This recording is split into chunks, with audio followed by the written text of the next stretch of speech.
बिस्मिल्लाहिर्रहमानिर्रहीम। अस्सलाम वालेकुम। सैयद याह्या हुसैनी अपने यूट्यूब चैनल पर सवाल और जवाब के नए सेशन के साथ एक बार फिर आपकी खिदमत में हाज़िर है। हमारा व्हाट्सएप नंबर +923315554321 जिस पर आप हमें सवालात भेज रहे हैं और हम कोशिश कर रहे हैं कि जिस हद तक आपके सवालात के जवाबात ज़्यादा से ज़्यादा इस सेशन में शामिल किए जा सकें उसे किया जाए। तो आइए बढ़ते हैं आज के पहले सवाल की तरफ जो हमें भेजा है मोहम्मद हशाम साहब ने। अस्सलाम वालेकुम याह्या भाई, क्या हाल है? ठीक हैं आप? मैं मोहम्मद हशाम शोरकोट कैंट ज़िला टोबा से आपसे मुखातिब हूँ। मेरा आपसे सवाल है नसीम शाह और मोहम्मद हसनैन के बारे में। इनका मुस्तकबिल कैसा है? इनको हम ज़ाया कर देंगे या फिर इनको हम बनाएंगे? क्योंकि उसकी नसीम शाह की फ़िटनेस का मसला तो है, उसको संभल के इस्तेमाल करना चाहिए किसी भी। आपका बहुत शुक्रिया, आपने हमें नंबर दिए। शोरकोट से हशाम साहब सवाल भेजने के लिए आपका बहुत शुक्रिया। और आपने उभरते हुए फास्ट बॉलर मोहम्मद हसनैन और नसीम शाह के हवाले से बात की है और आपका कंसर्न ये है कि कहीं इन बॉलर्स को माजी के उभरते हुए बासलाहियत बॉलर्स की तरह पाकिस्तान क्रिकेट बोर्ड की गलत पॉलिसियों के सबब हम ज़ाया तो नहीं कर देंगे। सवाल आपका बड़ा वैलिड है और नसीम शाह के हवाले से ख़ास तौर पर आपने तहफ़्फ़ुज़ात का इज़हार किया कि वो कुछ फ़िटनेस के मसाइल का शिकार हैं और इसी वजह से वो कायद-ए-आज़म ट्रॉफ़ी का फ़ाइनल नेशनल स्टेडियम कराची में लास्ट ईयर नहीं खेले थे। लेकिन अच्छी बात यह है कि पहले नेशनल स्टेडियम कराची में श्रीलंका एंड देन रावलपिंडी में बांग्लादेश के ख़िलाफ़ वो टेस्ट मैच के बेहतरीन बॉलर का एज़ाज़ हासिल करने में कामयाब रहे। After a very long time हमें टेस्ट मैच में जो है वो एक ऐसा बॉलर मिला है जो कि उम्दा कारकर्दगी का ना सिर्फ मुज़ाहरा कर रहा है बल्कि मैच विनिंग स्पेल कर रहा है। और ख़ास तौर पर एक मरतबा फिर 2 Ws के बाद हमें पुरानी गेंद के साथ सेकंड स्पेल में ख़ासे लीथल दिखाई दिए हैं नसीम शाह। हसनैन की जहाँ तक आपने बात की है, हसनैन को अभी सिर्फ वनडे और T20 क्रिकेट तक महदूद रखा है पाकिस्तान क्रिकेट बोर्ड ने, उनको तवील दौरानिए की क्रिकेट में शामिल नहीं किया है। लेकिन आपका ये जो सवाल है कि ये दोनों बहुत टैलेंटेड फास्ट बॉलर हैं, दोनों में टैलेंट मौजूद है, पाकिस्तान की फास्ट बॉलिंग को एक तवील अरसे तक सर्व करने की अहलियत रखते हैं। सिर्फ बात यही है कि अगर हम इन दोनों को इनकी सलाहियत के मुताबिक इनके वर्क लोड को मैनेज करते हुए बात को आगे लेकर चलें तो ज़्यादा अच्छा होगा। होप कि पाकिस्तान क्रिकेट टीम मैनेजमेंट यही बात कर रही है, फास्ट बॉलिंग कोच वक़ार यूनुस हुए या फिर हेड कोच मिसबाउल हक, वो इस चीज़ से बहुत ज़्यादा अवेयर हैं। तो आपका सवाल जो है वो बहुत ज़्यादा वैलिड है और उम्मीद करता हूँ कि जिस तरह आपने तहफ़्फ़ुज़ात का इज़हार किया, इन ख़दशात से, इन बातों से पाकिस्तान क्रिकेट बोर्ड की मैनेजमेंट जो है वो भी बहुत ज़्यादा सीख रही होगी, बहुत ज़्यादा सोच रही होगी, बहुत ज़्यादा समझ रही होगी। अगले सवाल की तरफ बढ़ते हैं कि इस बार हमसे कौन और कहाँ से मुखातिब है। अस्सलाम वालेकुम याह्या भाई, मेरा नाम सूबेदार है, मैं क्वेटा से बात कर रहा हूँ। मेरा पहला सवाल तो आपसे ये है कि वर्ल्ड कप के बारे में कि क्या T20 वर्ल्ड कप इस साल हो पाएगा, क्योंकि कोरोना तो बहुत तबाही मचाई हुई है। और सेकंड सवाल ये है कि स्पॉट फिक्सिंग के हवाले से, मतलब ये क्या हो रहा है पाकिस्तान पे, भी क्या कर रहा है, 2-3 साल सज़ा दे रहे हैं खिलाड़ियों को। इससे तो खिलाड़ी मतलब नहीं होने चाहिए कि खिलाड़ियों को ज़्यादा से ज़्यादा सज़ा देना चाहिए और इसको बैन करना चाहिए पूरी ज़िंदगी। कोयटा से सूबेदार साहब, दो सवाल आपने किए। पहला सवाल आपका ICC वर्ल्ड T20 के हवाले से है। कोविड-19 की वजह से पूरी दुनिया जो है इस वक्त सिमट चुकी है और ख़दशात के गहरे से आबादल ICC वर्ल्ड T20 के ऊपर भी मंडला रहे हैं। बट इंटरनेशनल क्रिकेट काउंसिल की बैठक है अगस्त में और वो इस बात का जो है वो खुलासा करेंगे, इस बात का नतीजा अक्स करेंगे कि क्या ऑस्ट्रेलिया इस साल अक्टूबर-नवंबर में इस टूर्नामेंट को होस्ट कर सकेगा या नहीं। दूसरी तरफ जो ऑस्ट्रेलिया के वज़ीर खेल हैं, उनका कहना यह है कि अगर ये टूर्नामेंट होता भी है तो इंसानी जानें हमारे लिए बहुत ज़्यादा अहमियत की हामिल है और हम इस बारे में सोचेंगे कि किस तरह इसको एहतियाती तदाबीर के साथ मुनक्किद किया जा सके।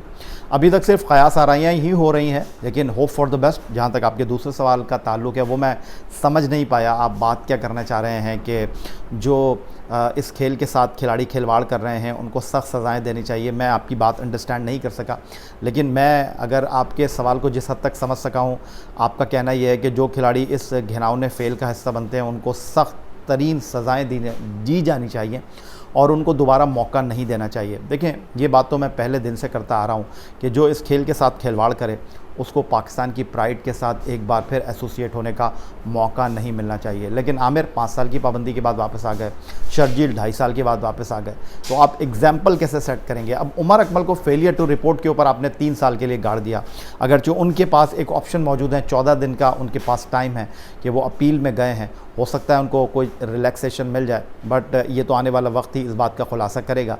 लेकिन जब तक ज़ीरो टॉलरेंस पॉलिसी के हवाले से हम बात करते हैं, पाकिस्तान क्रिकेट बोर्ड बात करता है, जब तक वो कोई लाइन ड्रॉ नहीं करेंगे, जब तक वो इस खेल के साथ खिलवाड़ करने वाले खिलाड़ियों को मुकम्मल तौर पर इस खेल के साथ डिटैच नहीं कर देंगे, माजी के उन दागदार नामों को इस खेल के साथ अलग नहीं करेंगे, जब तक ये कहानी ऑन रहेगी, ये कहानियाँ बनती रहेंगी, इस तरह के किरदार सामने आते रहेंगे। उम्मीद करता हूँ कि आपको आपके सवाल का सूबेदार साहब कोयटा से जो आपने सवाल किया जवाब मिल गया होगा। अगले सवाल की तरफ चलते हैं कि इस बार हमसे कौन मुखातिब है और क्या सवाल कर रहा है। या भाई कैसे हो? ठीक, मैं ज़िया मोहकम बात कर रहा हूँ दुबई से। मोहम्मद रिजवान की वनडे और 20 टीम में जगह नहीं बनती, इसकी जगह कमरान अकमल को कौमी टीम में होना चाहिए। मोहम्मद रिजवान की 20 और वनडे टीम में जगह नहीं बनती, इसकी जगह कमरान अकमल को होनी चाहिए। ज़िया मोहकम बात कर रहा हूँ। ज़िया मोहकम साहब, दुबई से आपने हमें सवाल किया और सुना है कि लॉकडाउन जो है वो खुल गया है दुबई में और शॉपिंग मॉल, बाकी दुकानें जो हैं वो ऑन हो चुकी हैं, तो आप इस बारे में भी थोड़ा सा बता देते कि क्या कुछ चल रहा है दुबई में तो अच्छा होता। लेकिन बहरहाल आपने सवाल किया है रिजवान के हवाले से और यकीन मानिए कि अब तक जो पिछले 2-3 रोज़ में मैंने वीडियोज़ अपलोड किए हैं आपके सवाल और जवाब के सेशन में, रिजवान का सवाल हर वीडियो में मौजूद रहा है। हर कोई ये बात कर रहा है कि जी उनकी टीम में जगह नहीं बनती, आपने क्यों उनको कैरी किया हुआ है। लेकिन फिर मेरा वही जवाब है, मिसबाह-उल हक, वक़ार यूनुस जो हैं उनके बहुत ज़्यादा मुतारिफ दिखाई देते हैं और टेस्ट क्रिकेट में तो बहरहाल रिजवान इस वक्त टीम का पार्ट है, लेकिन वनडे और T20 आपकी बात से ज़िया मोहकम साहब मैं मुकम्मल तौर पर इत्तेफाक करता हूँ। लेकिन बात दरअसल ये है कि यहाँ पर बहुत सारे खिलाड़ी खेल रहे हैं विदाउट परफॉर्मेंस, बहुत सारे खिलाड़ी फ़िटनेस टेस्ट के क्राइटेरिया पर ना पूरा उतरते हुए खेल रहे हैं। रिजवान फ़िटनेस में बहुत अच्छे हैं, लेकिन कारकर्दगी के मामले में उनके ऊपर बहुत ज़्यादा तहफ़्फ़ुज़ात हैं और अगर वो रहते हैं टीम के अंदर और फ़िलहाल जो दिखाई भी दे रहा है तो उनको अपनी कारकर्दगी के लेवल को ऊपर लेकर जाना पड़ेगा। अदरवाइज़ इस वक्त जो सवालात उठ रहे हैं, इस वक्त जो तनकीद हो रही है, मुझे नहीं लगता कि रिजवान इस तरह ज़्यादा अरसे तक चल सकेंगे। अगले सवाल की तरफ बढ़ते हैं कि इस बार हमसे कौन मुखातिब है और कहाँ से। अस्सलाम वालेकुम या भाई, कैसे हैं आप? ठीक है सर, साहिवाल सरगोदा से बात कर रहा हूँ, नुमान मलिक नाम है मेरा। सर क्वेश्चन ये है कि अगर 2020 वाले वर्ल्ड कप में जो कि ऑस्ट्रेलिया में होने जा रहा है, हफीज़ भाई और शुएब भाई अगर अपनी परफॉर्मेंस से आपको मुतमईन करें, पाकिस्तानी अवाम को मुतमईन करें, तो क्या 2021 वाला T20 वर्ल्ड कप भी वो खेल पाएंगे या नहीं? ज़ाहिरी बात है वो टैलेंटेड तो वो हैं और उम्मीद करते हैं कि वो अपनी परफॉर्मेंस से आपको एतमाद में लेंगे, तो क्या वो 21 वाला T20 वर्ल्ड कप भी खेलेंगे या 20 में इनकी क्रिकेट इख्तिताम पजीर होगी? शुक्रिया। साहिवाल से नुमान मलिक साहब, लगता है पाकिस्तान क्रिकेट बोर्ड को और हफीज़ और मलिक के जो क्रिटिक्स हैं उनके लिए ख़ासा मुश्किल सवाल लेकर आ गए हैं कि दोनों बासलाहियत हैं, दोनों की इस फॉर्मेट में कारकर्दगी माजी में अच्छी रही है और एक बार फिर दोनों टीम में शामिल हुए हैं, अगरचे सेंट्रल कॉन्ट्रैक्ट दोनों के पास नहीं है, दोनों फॉर्मर कैप्टन हैं। और बांग्लादेश की जो सीरीज़ है उसमें हम 2 मैच जो जीते, एक मैच में हफीज़ और एक मैच में शुएब मलिक की कारकर्दगी ने यह खुलासा किया कि वाकई ओल्ड इज़ गोल्ड और जो पुराने खिलाड़ी होते हैं उनका कोई नेमुल बदल नहीं होता। लेकिन आपका ये जो सवाल है कि अगर वो 2020 if ICC world cup T20 मुनक्किद होता है, हफीज़ और मलिक उमदा कारकर्दगी का मुजाहरा करते हैं, तो क्या हम उनको अगले साल होने वाले ICC वर्ल्ड कप T20 में मौका देंगे? बड़ा सवाल है आपका और आपके सवाल में दम भी है।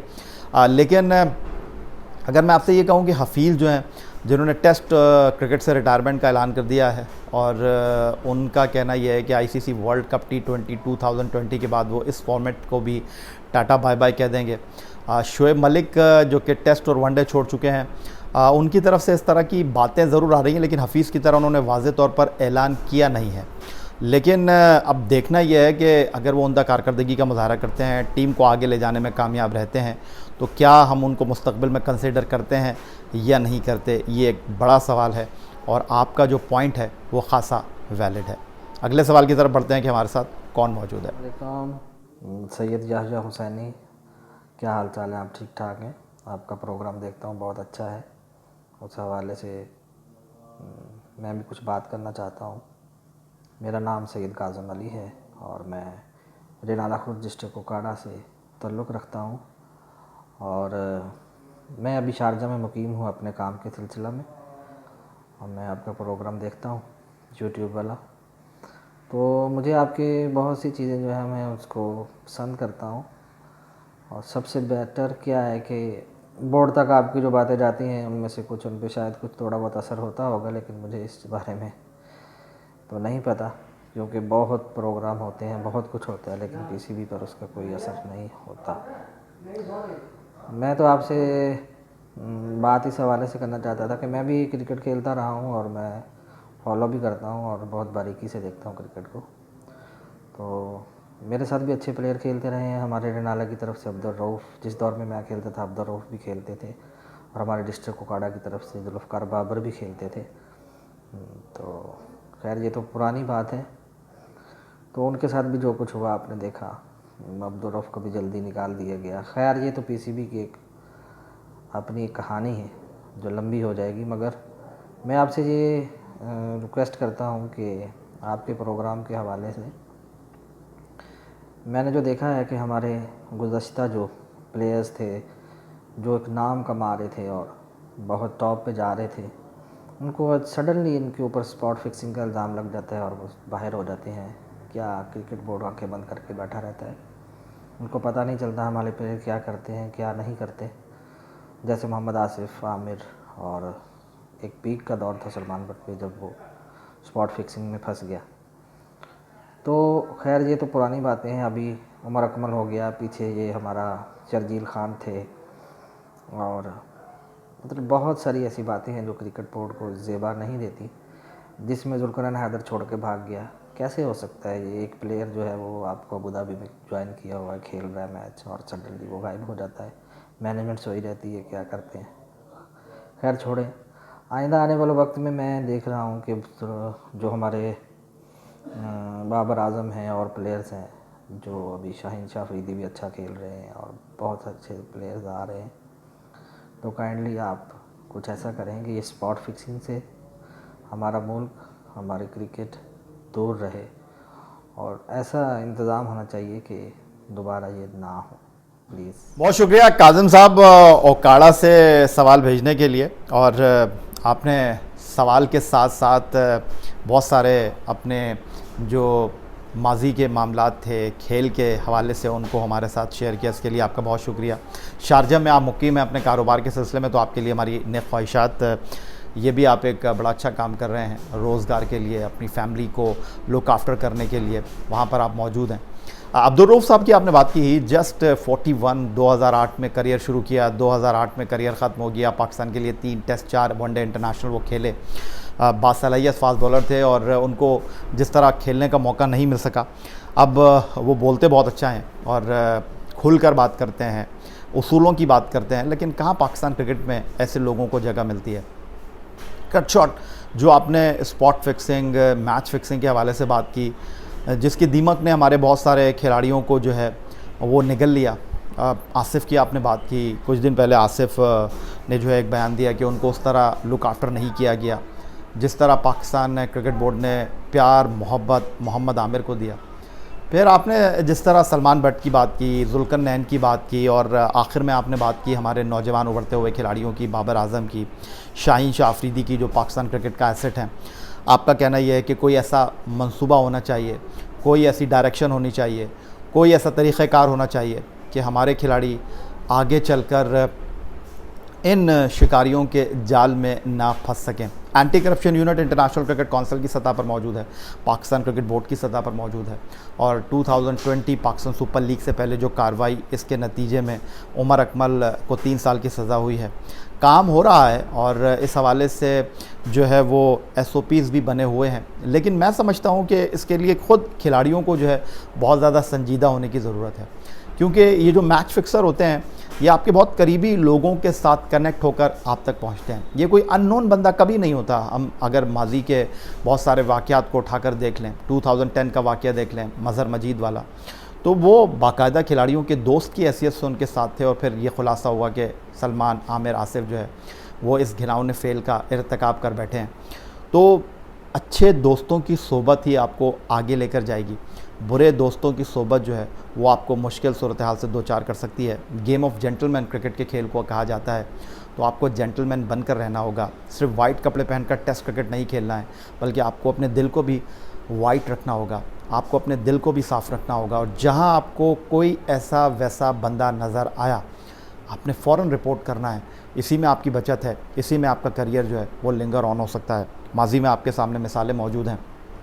यूनुस खान जैसा उसूलों का बंदा जिसने कभी उसूलों पर कॉम्प्रोमाइज़ नहीं किया, मुश्किलात का उसको सामना करना पड़ा, लेकिन उसने सर उठाकर क्रिकेट खेली और सर उठाकर हाथ हिलाते हुए वो क्रिकेट को खैर बात कहकर गया। तो वो रोल मॉडल हैं पाकिस्तानी क्रिकेटर्स के लिए। कुछ दिन पहले पाकिस्तान क्रिकेट बोर्ड ने जो एक लाइव वीडियो सेशन का एहतमाम किया था, उसमें भी वो खिलाड़ियों के साथ अपने तासुरात, अपने जो मुशाहिदात थे उनको शेयर कर रहे थे।